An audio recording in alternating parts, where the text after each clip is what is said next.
Welcome again to Fascinating Exciting World Chemistry. We're looking at emissions.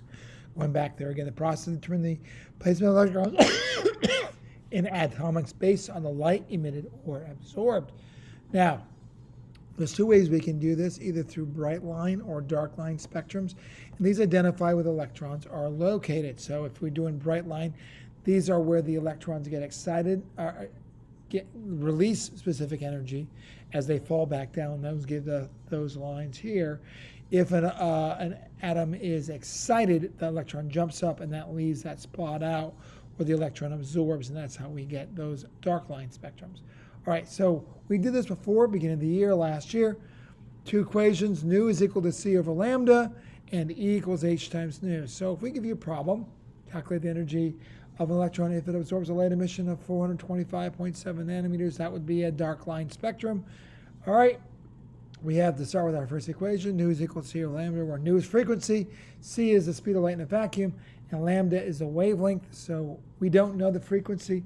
We do know the speed of light in a vacuum, 3 times 10 to the 8th meter second, and the wavelength is given us 425.7 nanometers. But wait a minute, you asked for energy. Well, we have to find frequency first, so put our values in. 3 times 10 to the 8th meter second over 425.7. Nothing crosses out there. So we have to use 1 times 10 to the 9th nanometers over 1 meter. So my meters cross out, my nanometers cross out. We get 7.047 times 10 to the 14th per second. Now, if I was asked a frequency, you would convert that to hertz and be done. But I didn't, so therefore we have to use the other equation. E equals H with it. That's Planck's constant, remember, times the nu. So E is unknown. Planck's constant is 6.63 times 10 minus 34 joule seconds. And the frequency we just identified, 7.047 times 10 to the 14th per second. We multiply them in, and we get an emission of 4.672 times 10 to the 19th joules. That's where the electron is located at. So we'll do this next one in class. So that was the answer. Calculate the wavelength of emission if it requires an electron placement of 3.2115 times 10 to the 19th joules. All right, so let's look at what else we're going to do that's actually new. So first of all, we look at something called the Balmer. Balmer is the first scientist to begin to look at electrons in terms of specific energy movements. And I have to mention him. His work didn't last long, but he was a paisano, as a high school chemistry teacher, so that's pretty awesome, and I have to make sure I include that. But his work was quickly absorbed and changed by what is called, moved down, the Reinberg equation. Now, the Reinberg equation says that frequency is equal to the change of energy divided by Planck's constant, which is the Reinberg constant over Planck's constant times 1 over n sub I squared minus 1 sub n f squared, where RH is the Reinberg constant, 2.18 times 10 to the 18th joule. Of course, N is energy the states of electron starts at, and we have the Planck's constant, which we mentioned before. All right, so let's look at a problem. Calculate the wavelength of light needed to cause an electron to jump from the first to the third energy level. So we're going to take the Reinberg equation, nu is equal to RH over H, 1 over n sub I squared minus n sub f squared. All right, my Reinberg equation, my constant 2.18 times 10 to the 18th joule.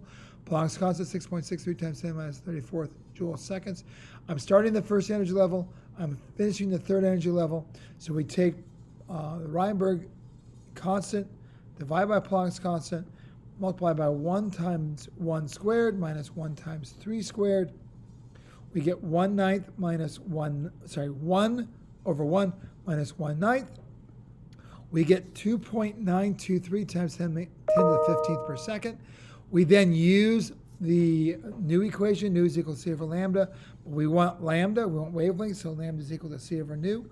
Put our values in, 3 times 10 to the 8th, divide by 2.923. Wait a minute, what about sig figs here? Well, what I'm going to tell you for these problems, always do for sig figs. All right, I forgot to type that in there, so I'll include that. All right, we need to get rid of anything cross out. So we're going to take 1 meter, 1 times 10 to the 9th nanometers is 1 meter. My meters are crossed out, my nanometers are crossed out. I get 102.6 nanometers. And that's my answer. Now, actually, would we be able to see that? Not really.